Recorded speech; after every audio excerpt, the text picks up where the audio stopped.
კვლავ საქართველოს თბილისში C ჰეპატიტის საერთაშორისო მრჩეველთა საბჭოს ვიზიტთან დაკავშირებით ოფიციალური მიღება გაიმართა. საერთაშორისო პარტნიორები ჯანდაცვის სამინისტროს კონსულტაციას გაუწევენ C ჰეპატიტის ელიმინაციის პროგრამის მონიტორინგსა და პრევენციაში.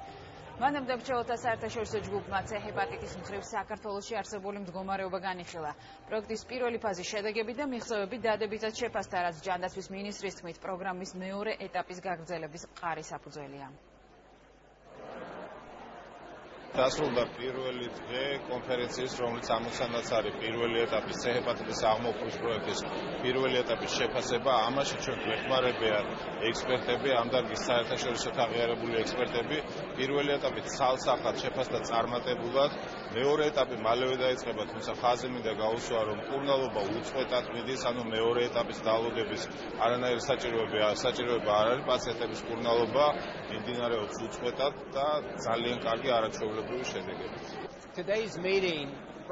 საქართველოს ექსპერტთა ჯგუფი ნაყოფიერად თანამშრომლობს საქართველოს ჯანდაცვის სამინისტროსთან C ჰეპატიტამ ბრძოლის საკითხებში.